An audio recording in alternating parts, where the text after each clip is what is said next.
Mari kita berdoa. Bapa di surga, biarlah ya Tuhan kami datang beribadah ke rumah Tuhan setiap hari Sabat ini, bukan semata-mata oleh karena kewajiban ritual keagamaan. Tetapi kami datang oleh karena kami lapar dan haus akan Tuhan dan firman. Kami ingin lebih memiliki relasi yang dalam, yang intim dengan Tuhan. Kami ingin mengalami perjumpaan secara rohani dengan Tuhan yang mengubahkan hidup kami. Dan biarlah ya Tuhan, melalui ibadah pada hari ini kami bukan saja mengalami perjumpaan secara rohani dengan Tuhan, tetapi juga mengalami persekutuan dengan saudara-saudara seiman. Ada orang-orang yang Tuhan hadirkan di dalam hidup kami, untuk kami bisa bertumbuh bersama, untuk kami bisa saling melayani, saling memperhatikan, saling membangun, saling mendoakan satu dengan yang lain. Pada saat ini ya Tuhan, kami ingin membaca dan merenungkan sebagian dari kebenaran firman-Mu. Biarlah kiranya Tuhan jadikan hati kami boleh menjadi tanah yang baik ketika ditaburi oleh benih kebenaran firman-Mu. Dan mampukan kami dengan pertolongan Roh Kudus bukan saja mengerti, memahami akan kebenaran firman, tetapi juga melakukan, menghidupi kebenaran firman itu di dalam hidup kami sehari-hari. Karena kami sadar ya Tuhan, bukan kebenaran firman yang kami ketahui yang mengubah hidup kami, tetapi kebenaran firman yang kami hidupi di dalam hidup kami sehari-hari, itulah yang mengubah dan yang mentransformasi hidup kami. Dan biarlah kami menghampiri sabda Tuhan dengan sikap hati yang demikian. Terima kasih ya Tuhan, di dalam nama Tuhan Yesus Kristus kami bersyukur dan berdoa. Amin. Jemaat dipersilakan untuk duduk kembali. Salam, salam sejahtera di dalam kasih Yesus Kristus bagi kita semua. Bapak Ibu jemaat yang dikasihi oleh Tuhan, hari Rabu ini saudara, 5 Maret jam 6:30 malam di gereja kita akan diadakan kebaktian Rabu Abu. Nah saudara-saudara, Rabu Abu itu menandai dimulainya masa Lent atau sering juga disebut dengan masa Prapaskah. Jadi masa Prapaskah itu saudara adalah masa 40 hari sebelum kita merayakan Paskah. Ya, jadi 40 hari itu hari Minggunya tidak dihitung saudara, 40 hari itu. Oleh karena hari Minggu itu dianggap sebagai hari kemenangan, hari kebangkitan Tuhan Yesus Kristus dari antara orang mati. Jadi kalau saudara hitung, mulai dari Rabu Abu sampai dengan hari Sabtu Sunyi, ya sebelum Paskah tidak dihitung hari Minggu, itu totalnya adalah 40 hari. Nah saudara-saudara, masa Lent atau masa Prapaskah itu adalah masa yang diberikan kepada kita semua, masa khusus untuk kita memeriksa kerohanian kita di hadapan Tuhan. Masa di mana kita menyadari bahwa kita ini adalah dari debu dan akan kembali menjadi debu, dan setelah itu kita akan mempertanggungjawabkan hidup kita di hadapan Tuhan. Masa Lent, masa Prapaskah juga adalah masa di mana kita didorong saudara untuk lebih dekat kepada Tuhan, untuk lebih banyak berdoa, untuk lebih banyak berpuasa. Dan kita sungguh-sungguh merenungkan karya Kristus, penderitaan Kristus di atas kayu salib, dan menolong kita juga untuk makin hari bertumbuh menjadi manusia yang Tuhan inginkan. Nah saudara-saudara, dalam rangka menyambut Rabu Abu yang memulai masa Prapaskah atau masa Lent saudara, maka saya ingin mengajak kita di dalam renungan firman pada hari ini, sama-sama membaca satu bagian firman Tuhan yang terambil dari 2 Tawarik pasal yang ke-7 ayat 11 sampai dengan yang ke-22, dan secara khusus saudara kita nanti akan memfokuskan pembahasan kita pada ayat yang ke-14. Lembaga Alkitab Indonesia edisi yang kedua terbitan tahun 2023 memberikan judul perikop ini adalah Tuhan menampakkan diri kepada Salomo untuk kedua kalinya. Salomo menyelesaikan rumah Tuhan dan istana raja. Ia berhasil melaksanakan segala sesuatu yang timbul dalam hatinya, baik dalam rumah Tuhan maupun dalam istananya. Kemudian Tuhan menampakkan diri kepada Salomo pada malam hari dan berfirman kepadanya, "Telah kudengar doamu, dan telah kupilih tempat ini bagiku sebagai rumah persembahan. Apabila aku menutup langit sehingga tidak ada hujan, apabila aku menyuruh belalang memakan habis hasil bumi, apabila aku menimpakan sampar di antara umatku. Lalu umatku yang dinamai menurut namaku merendahkan diri, berdoa dan mencari wajahku, serta berbalik dari jalan-jalannya yang jahat. Maka aku akan mendengar dari surga dan mengampuni dosa mereka, serta memulihkan negeri mereka. Sekarang mataku terbuka dan telingaku menaruh perhatian kepada doa yang dipanjatkan di tempat ini. Sekarang telah kupilih dan kukuduskan rumah ini, supaya namaku tinggal di sana untuk selama-lamanya. Mataku dan hatiku akan ada di situ sepanjang masa. Adapun engkau, jika engkau hidup di hadapanku sama seperti Daud ayahmu, dan berbuat sesuai dengan segala yang kuperintahkan kepadamu, serta jika engkau memelihara segala ketetapan dan peraturanku, aku akan meneguhkan tahta kerajaanmu seperti yang telah kujanjikan kepada Daud ayahmu, dengan berkata, tidak akan terputus keturunanmu yang memerintah atas Israel. Tetapi jika kamu berbalik dan meninggalkan segala ketetapan dan perintahku yang telah kuberikan kepadamu, dan pergi beribadah kepada ilah-ilah lain, serta sujud menyembahnya, maka aku akan mencabut kamu dari tanahku yang telah kuberikan kepadamu. Rumah ini yang telah kukuduskan bagi namaku, akan kubuang dari hadapanku, dan kujadikan kiasan serta sindiran di antara segala bangsa. Setiap orang yang melewati rumah yang dulu amat ditinggikan ini akan terperanjat dan berkata, mengapa Tuhan berbuat demikian terhadap negeri ini dan rumah ini? Lalu orang akan berkata, sebab mereka meninggalkan Tuhan Allah nenek moyang mereka yang membawa mereka keluar dari tanah Mesir, juga karena mereka berpegang pada ilah lain dan sujud menyembah serta beribadah kepadanya. Itulah sebabnya ia mendatangkan segala malapetaka ini ke atas mereka.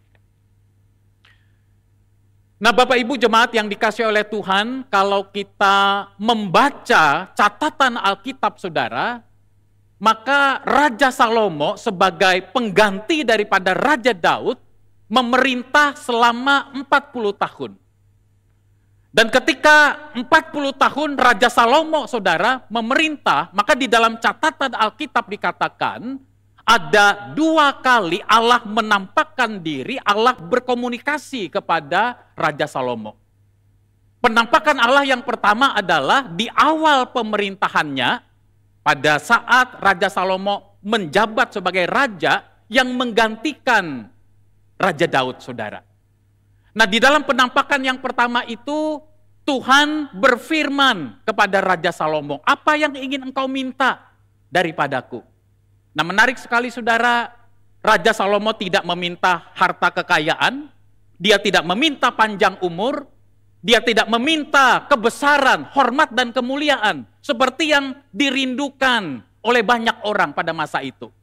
Tetapi di dalam penampakan yang pertama saudara, Raja Salomo meminta kepada Tuhan supaya Tuhan memberikan kepada dia hikmat kebijaksanaan dan pengertian supaya dia dimampukan untuk bisa memerintah dengan adil kerajaan Israel yang dipercayakan kepadanya.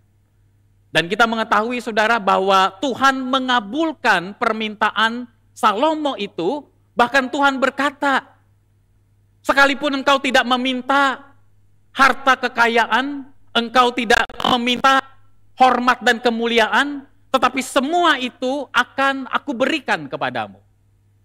Sehingga tidak ada seorang pun raja di atas muka bumi ini sebelum dan sesudah engkau hidup yang lebih besar, yang lebih mulia jika dibandingkan dirimu.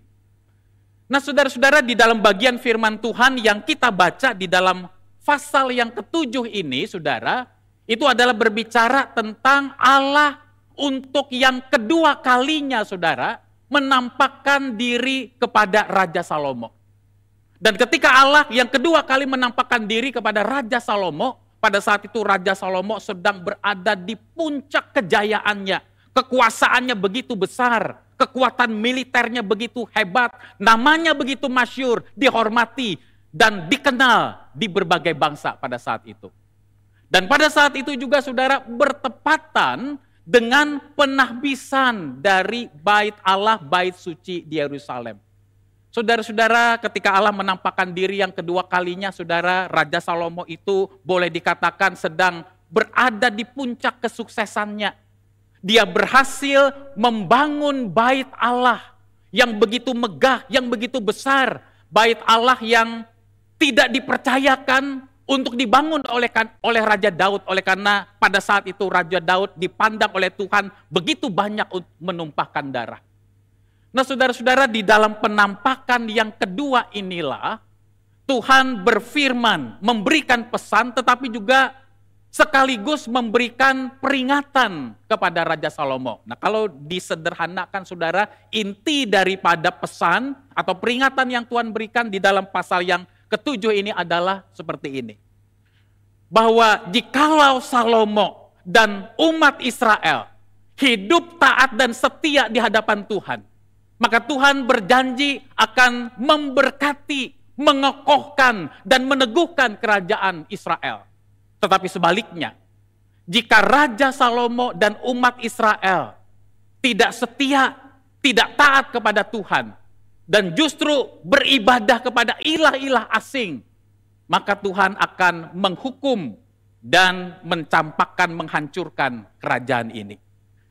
Nah, Bapak Ibu jemaat yang dikasihi oleh Tuhan, di dalam ayat yang ke-14 ini, saudara, Tuhan berbicara tentang jalan hidup atau pilihan hidup yang diperkenan dan yang diberkati oleh Tuhan.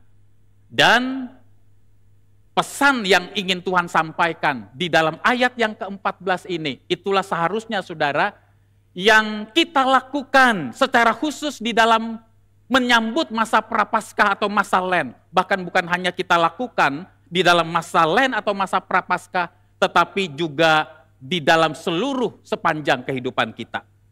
Nah, saudara-saudara, apa jalan hidup yang diperkenan dan yang diberkati oleh Tuhan berdasarkan ayat yang ke-14 di dalam bagian ini? Ada 4 hal, saudara. Yang pertama adalah Tuhan memberikan perintah untuk umat Israel, termasuk kita semua, merendahkan diri kita di hadapan Tuhan.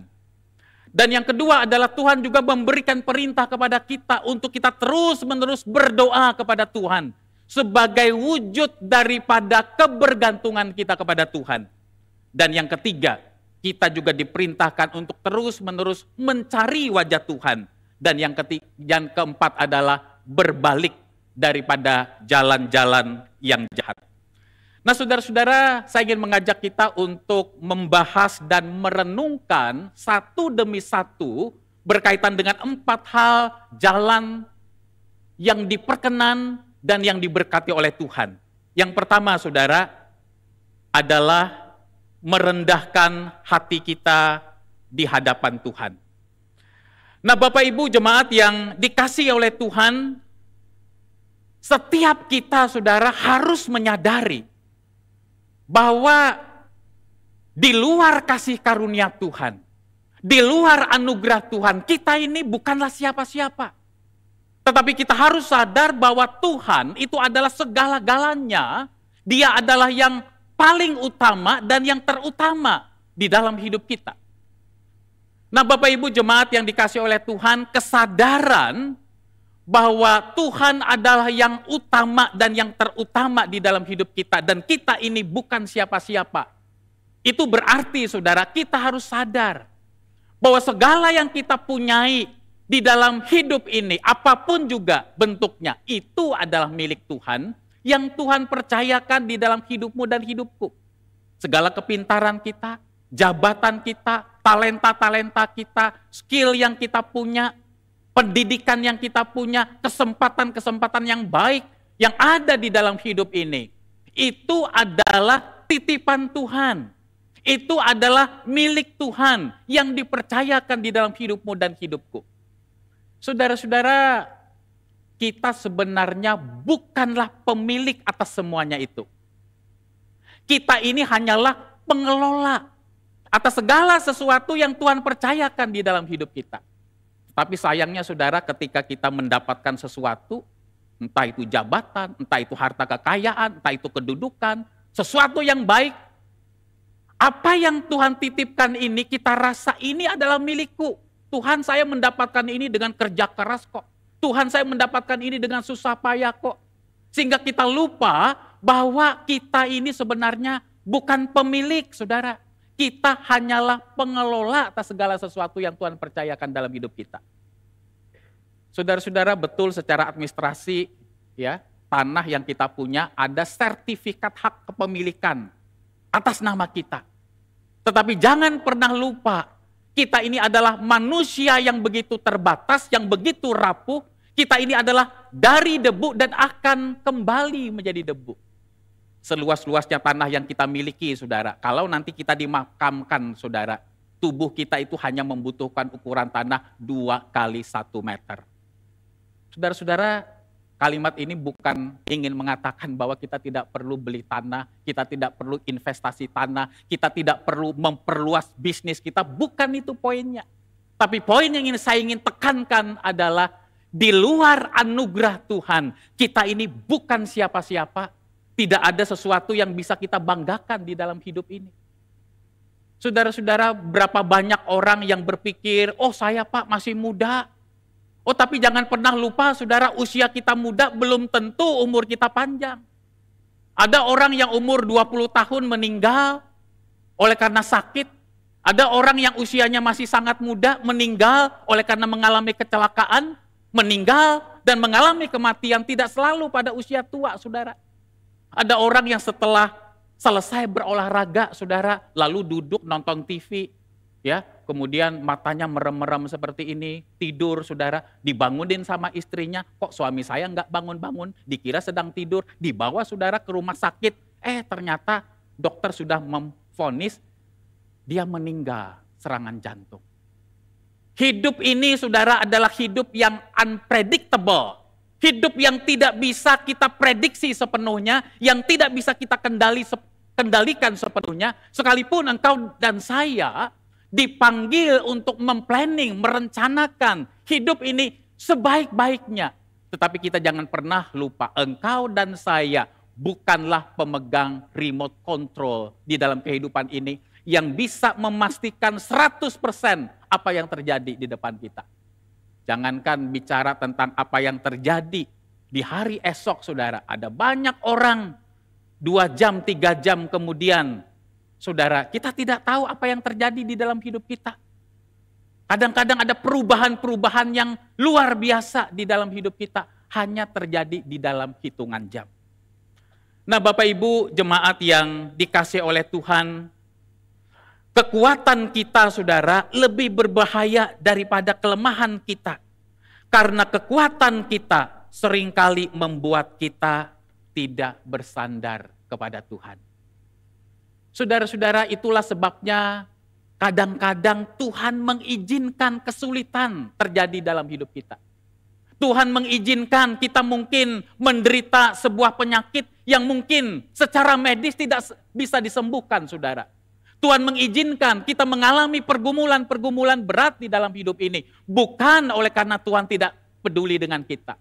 Bukan oleh karena Tuhan tidak sayang kepada kita.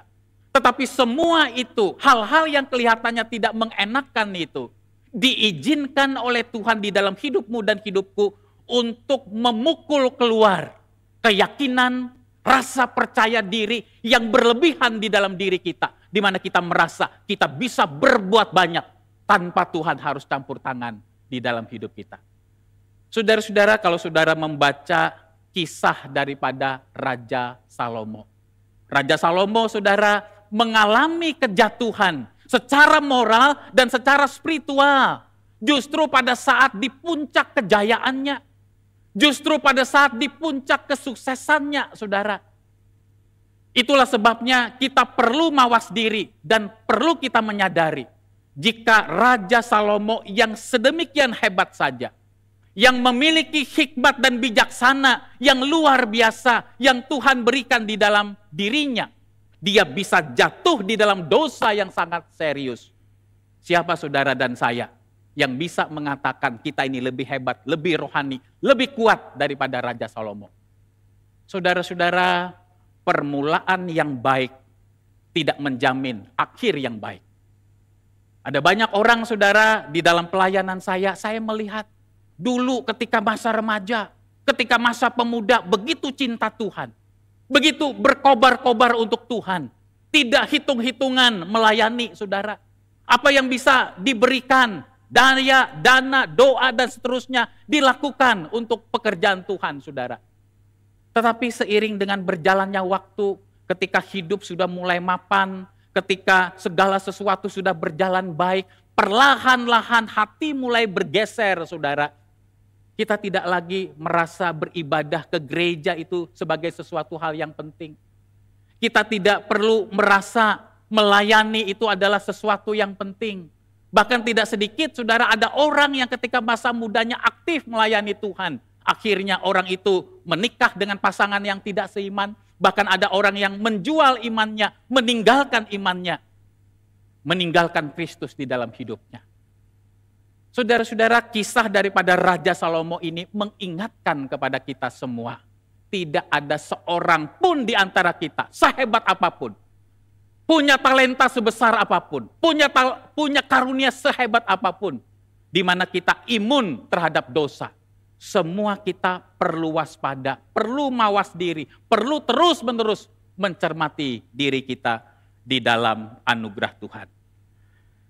Bapak Ibu jemaat yang dikasihi oleh Tuhan, di dalam 1 Korintus pasal yang ke-10 ayat yang ke-12, firman Tuhan mengingatkan kepada kita semua. Sebab itu, siapa yang menyangka bahwa ia teguh berdiri, hati-hatilah supaya ia jangan jatuh. Nah, selanjutnya saudara, hal yang kedua yang merupakan jalan hidup yang diperkenan dan yang diberkati oleh Tuhan adalah Tuhan memberikan perintah kepada Raja Salomo, kepada umat Israel, termasuk juga kepada semua kita yang hadir pada saat ini, untuk kita itu terus-menerus berdoa kepada Tuhan. Saudara-saudara, kita jangan pernah lupa, doa itu adalah salah satu bentuk atau wujud dari kebergantungan penuh kita kepada Tuhan. Makin banyak kita berdoa, makin sungguh-sungguh kita berdoa, itu menunjukkan bahwa kita itu bergantung kepada Tuhan. Tetapi makin sedikit atau makin jarang kita berdoa, saudara, makin tidak sungguh-sungguh kita berdoa, itu menunjukkan bahwa Tuhan itu bukanlah pribadi yang penting, pribadi yang esensial di dalam kehidupan kita. Nah, Bapak Ibu jemaat yang dikasihi oleh Tuhan, kita perlu sadar, saudara, bahwa konsep doa yang diajarkan oleh iman Kristen itu sangat berbeda dengan konsep doa yang diajarkan oleh agama-agama lain di luar kekristenan. Tujuan utama daripada doa, saudara, bukanlah pertama-tama untuk mendapatkan apa yang kita inginkan. Tentu tidak salah kita meminta sesuatu, memohon sesuatu kepada Tuhan, apalagi permintaan kita itu adalah sesuatu yang baik, saudara. Tapi bukan itu poin utamanya. Tujuan utama berdoa itu bukan pertama-tama bicara apa yang saya dapatkan dari Tuhan. Bicara tentang keinginan saya.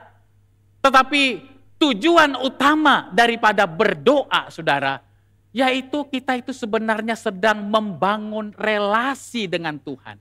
Membangun persekutuan dengan Tuhan. Membangun keintiman dengan Tuhan. Doa di dalam iman Kristen justru adalah penundukan diri kepada kehendak Tuhan. Karena kita sadar, saudara, bahwa apa yang baik menurut diri kita, belum tentu itu baik menurut Tuhan. Tetapi kita percaya apa yang baik bagi Tuhan, menurut Tuhan, untuk saya, itu adalah yang terbaik buat diri kita. Karena kita percaya Bapa kita di surga adalah Allah yang paling tahu apa yang terbaik buat anak-anaknya. Saudara-saudara, seringkali kita itu berdoa, saudara, hanya pada saat kita merasa butuh Tuhan. Pada saat emergensi, pada saat kondisi gawat darurat, pada saat kita mungkin sedang menderita sakit berkepanjangan, kita begitu lelah, kita begitu capek dengan penyakit yang tidak sembuh-sembuh ini, kita berdoa kepada Tuhan. Atau mungkin saudara di tengah-tengah keterpurukan bisnis kita, usaha kita. Kita tidak tahu bagaimana caranya kita harus membayar hutang-hutang bisnis kita. Baru kita berdoa kepada Tuhan. Saudara-saudara, mari saudara di dalam mempersiapkan menyambut masa Lent ini, kita tidak lagi berdoa kepada Tuhan hanya di dalam kondisi emergensi atau gawat darurat, saudara. Tapi doa itu adalah merupakan gaya hidup kita. Doa itu adalah merupakan hasrat dan kerinduan kita untuk lebih dekat dengan Tuhan.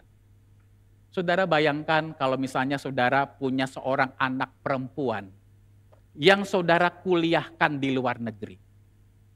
Anak perempuan ini baru menghubungi saudara, WhatsApp saudara, telepon saudara, kalau dia sedang berada di dalam kondisi emergensi gawat darurat. Kalau duitnya lagi habis, dia telepon papa dan mamanya. Kalau dia lagi sakit, dia telepon papa dan mamanya. Intinya kalau dia lagi susah, lagi nggak nyaman, lagi bingung apa yang mau dikerjakan, dia baru hubungin orang tua. Tetapi kalau semuanya lancar, kuliahnya lancar, semua baik, uangnya cukup, dia nggak pernah hubungi kita. Pertanyaan saya adalah kita senang nggak saudara punya anak seperti itu? Tetapi alangkah indahnya, alangkah berbahagianya engkau dan saya sebagai orang tua. Jikalau kita mempunyai anak yang selalu rindu berkomunikasi dengan kita. Curhat dengan kita, ngobrol dengan kita. Baik ketika dia itu kondisinya lancar atau tidak, sehat atau tidak, dia selalu ingin berkomunikasi, berbicara dengan kita.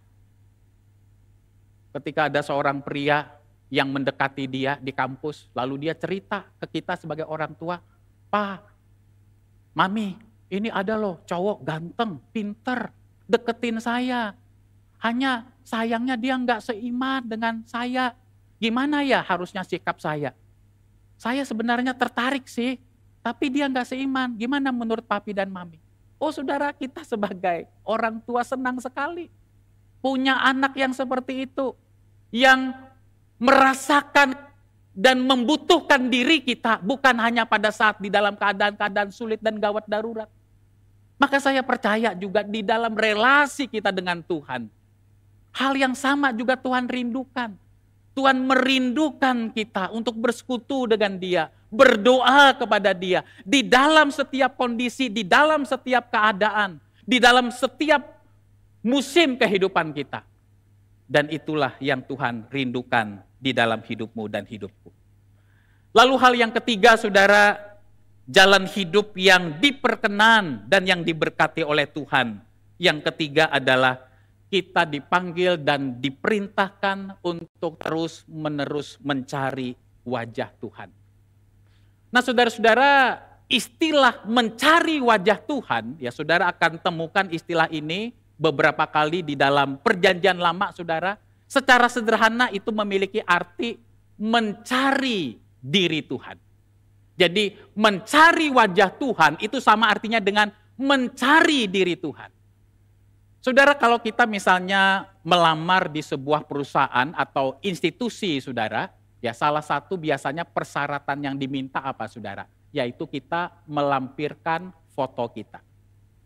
Nah, ketika kita, saudara, diminta untuk melampirkan foto kita, tidak mungkin, saudara, yang kita berikan itu adalah foto mata kita doang.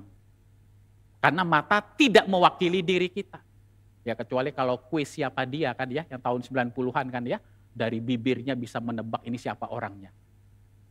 Tidak mungkin, saudara, foto yang kita kirim itu adalah kita foto tangan kita.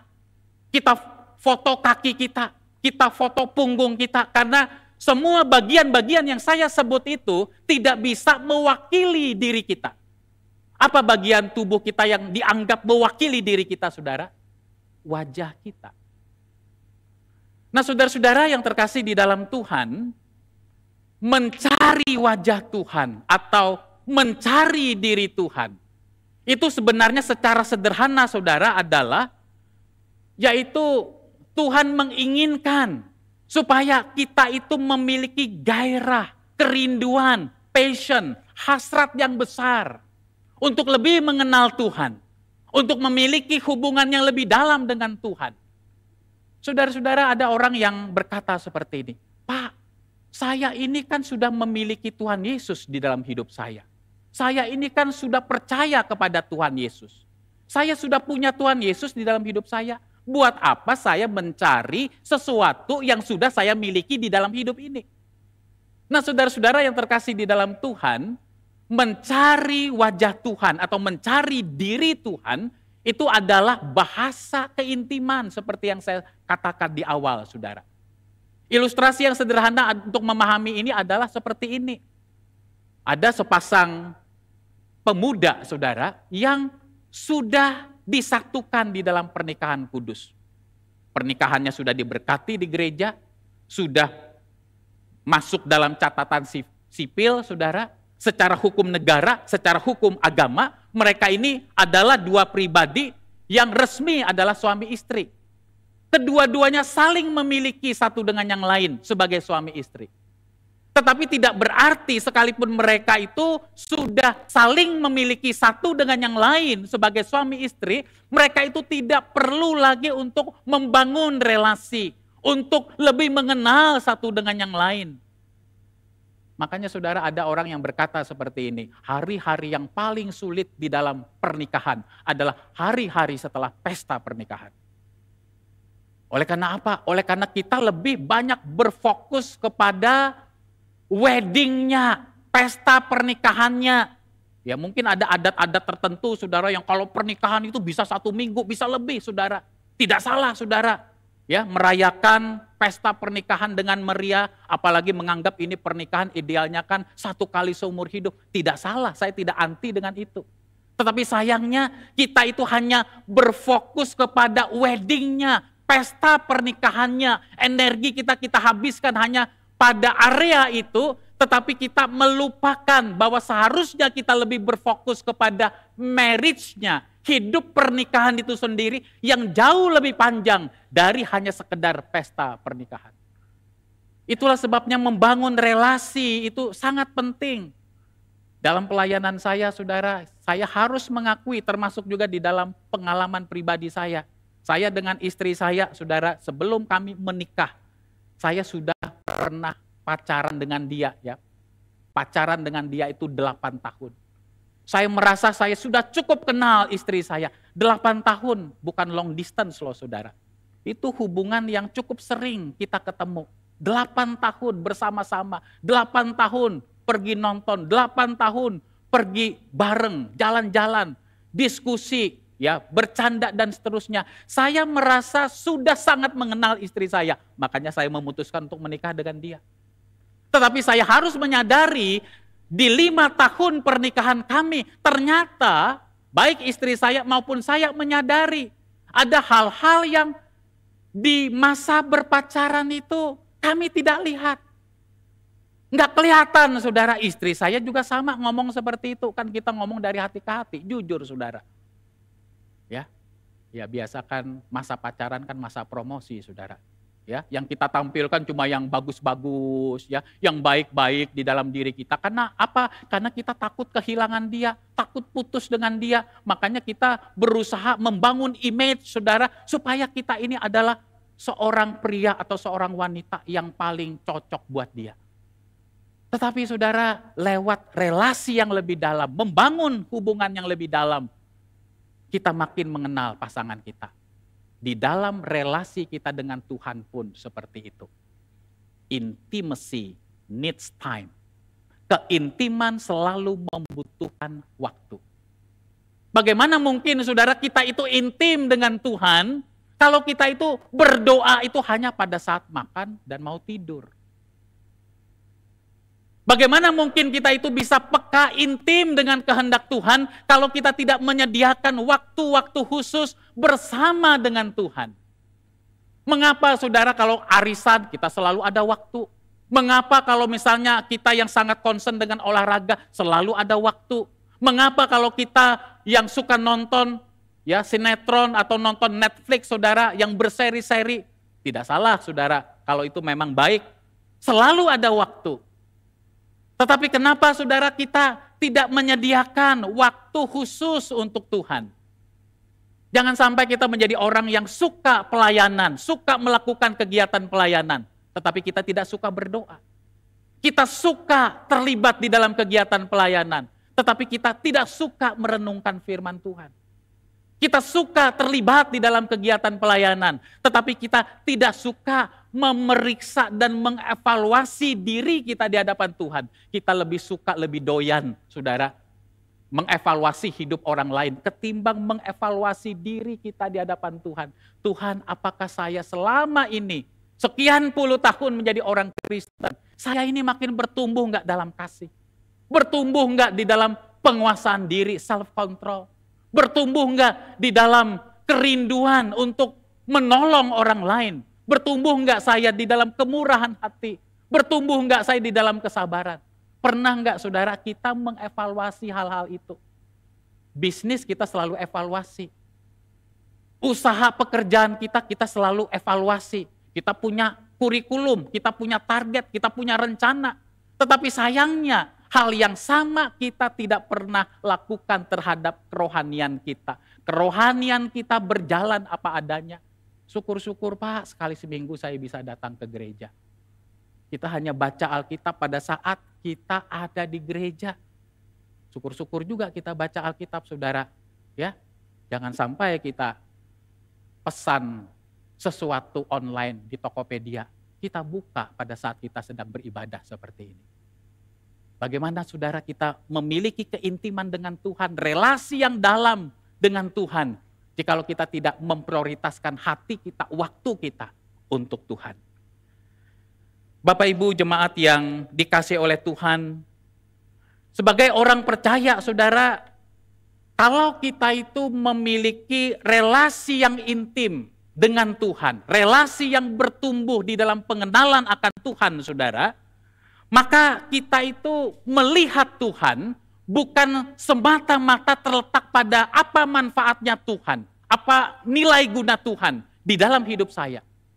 Tetapi orang yang intim dengan Tuhan, orang yang dekat dengan Tuhan, orang yang bertumbuh kasih dan pengenalannya akan Tuhan, tidak melihat Tuhan semata-mata sebagai pribadi yang useful, yang berguna, yang bermanfaat buat dirinya. Tetapi dia bisa melihat keindahan Tuhan, kemuliaan Tuhan, betapa berharganya, betapa bernilainya pribadi Tuhan di dalam hidup kita.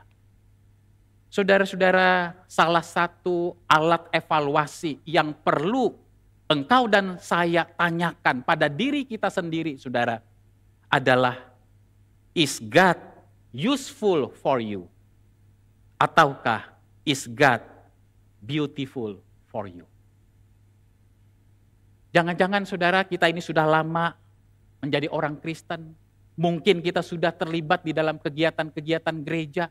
Kita merasa kita ini adalah orang yang cinta Tuhan. Tetapi kita melihat Allah itu tidak lebih seperti sebuah benda.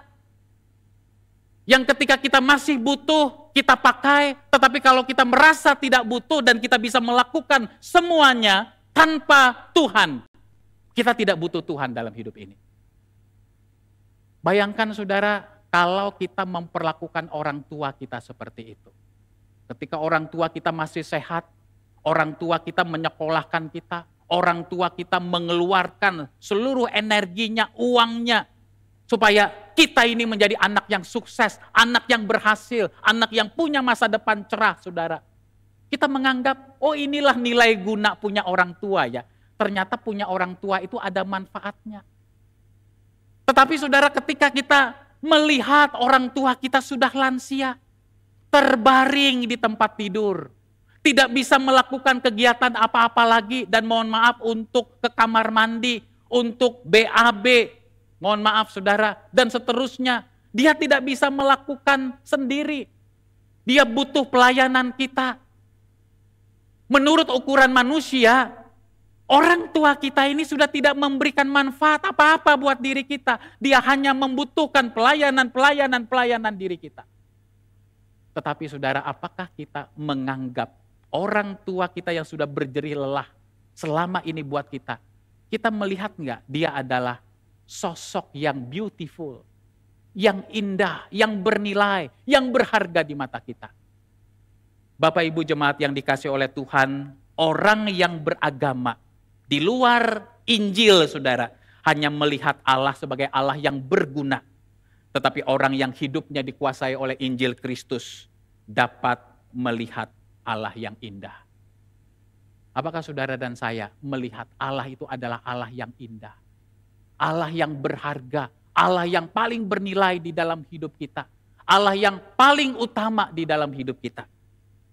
Dan yang terakhir saudara, jalan hidup yang diperkenan dan yang diberkati oleh Tuhan adalah Allah ingin supaya kita berbalik dari jalan-jalan yang jahat.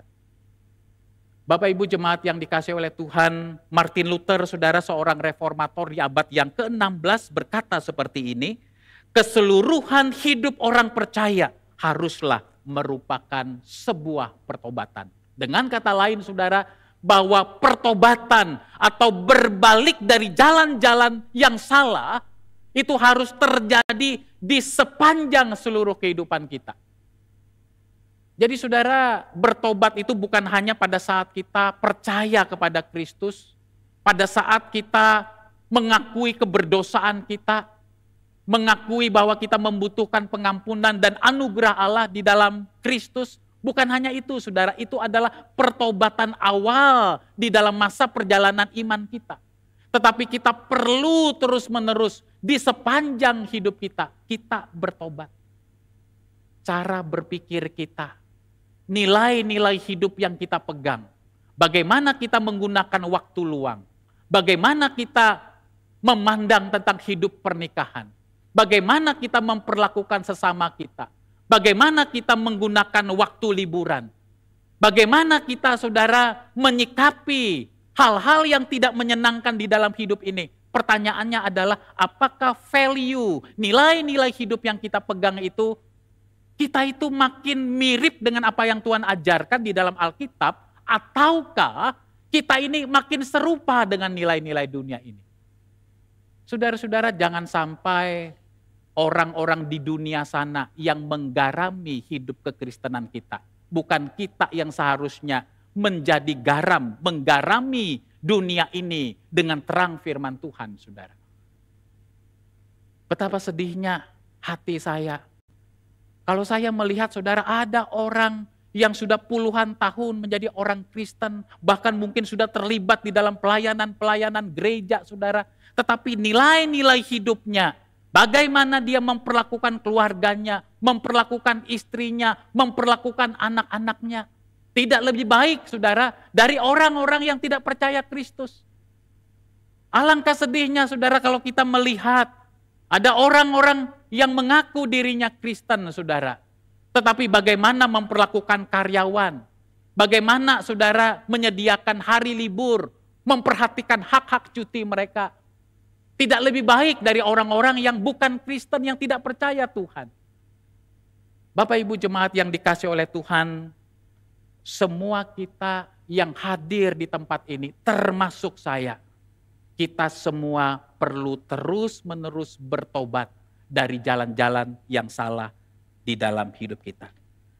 Saudara-saudara, di dalam agama-agama non-Kristen, saudara, mengajarkan satu hal. Saya taat kepada perintah Tuhan, tujuannya apa? Supaya saya mendapatkan sesuatu yang baik dari Tuhan. Entah itu berupa berkat jasmani, entah itu berupa pahala, entah itu berupa keselamatan. Itu konsep ketaatan di dalam agama-agama non-Kristen. Saya taat supaya saya mendapatkan sesuatu yang baik dari Tuhan. Jadi relasi dengan Tuhan itu seperti hubungan barter. Balas budi, balas jasa, saudara. Saya baik sama Tuhan, maka Tuhan juga baik sama saya. Saya jahat sama Tuhan, maka Tuhan juga jahat sama saya. Tetapi saudara, di dalam Injil Kristus, di dalam iman Kristen yang sejati, Alkitab tidak mengajarkan demikian. Kita taat kepada Tuhan, bukan motivasi utamanya untuk mendapatkan sesuatu yang baik dari Tuhan. Tetapi kita taat kepada Tuhan oleh karena kita mengasihi diri Tuhan lebih daripada berkat-berkat yang Tuhan berikan di dalam hidup kita. Bapak Ibu jemaat yang dikasihi oleh Tuhan, biarlah di dalam menyambut masa Lent, masa Prapaskah, hari Rabu 5 Maret ini saudara, kita menyediakan waktu untuk bersama-sama beribadah, untuk bersama-sama berlutut di hadapan Tuhan, untuk bersama-sama mencari diri Tuhan, mengakui kerapuhan diri kita, keterbatasan diri kita, dan mengakui bahwa kita membutuhkan Tuhan di sepanjang hidup kita. Kiranya Tuhan menolong dan memampukan kita. Kiranya Roh Kudus menuliskan firman-Nya di dalam loh hati kita. Sehingga sungguh-sungguh masa Lent, masa Prapaskah selama 40 hari ini membawa kita lebih mencintai Tuhan, membawa kita lebih mengasihi sesama kita, dan memperlakukan orang lain seperti diri sendiri ingin diperlakukan. Mari kita berdoa.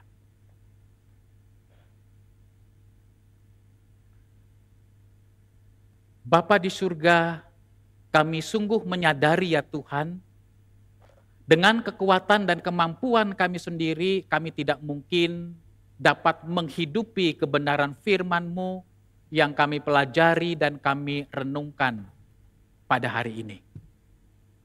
Kami sungguh membutuhkan kuasa Roh Kudus, menolong, memampukan kami untuk mengasihi Tuhan, dan melakukan perintah Tuhan di dalam hidup sehari-hari. Tuhan, ingatkan kami juga semua bahwa sebenarnya kami tidak serohani yang orang lain kira. Kami tidak sekuat yang orang lain duga. Jikalau Raja Salomo, raja yang sedemikian hebat, yang sedemikian termasyur, raja yang memiliki hikmat bijaksana dan pengertian yang luar biasa, bisa jatuh ke dalam kejatuhan moral dan kejatuhan spiritual yang memalukan. Siapa diri kami ya Tuhan? Kami tidak lebih baik, kami tidak lebih kuat dari Raja Salomo. Itulah sebabnya kami menggantungkan diri kami, pengharapan kami kepada Tuhan yang jauh lebih besar dari segala kelemahan dan kerapuhan kami. Biarlah ya Tuhan, justru di tengah-tengah kelemahan dan kerapuhan kami boleh melihat, mengalami, dan merasakan kekuatan dan kuasa Tuhan yang tidak terbatas dalam hidup kami.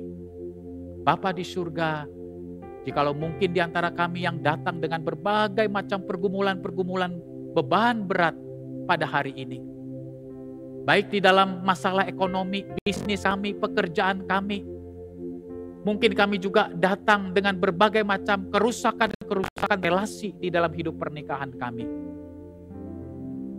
Kami tidak tahu harus berbuat apa. Ulurkan tangan-Mu ya Tuhan, yang penuh kuasa, yang penuh kemurahan itu, memimpin, menolong setiap kami, sehingga kami bukan memilih jalan keegoisan diri, jalan yang serupa dengan nilai-nilai dunia ini, tetapi kami menyikapi semua masalah-masalah hidup kami dengan prinsip-prinsip kebenaran firman Tuhan, sehingga kami mengambil keputusan untuk melewati jalan yang diperkenan dan yang diberkati oleh Tuhan. Terima kasih ya Tuhan, di dalam nama Tuhan Yesus Kristus kami bersyukur dan berdoa. Amin.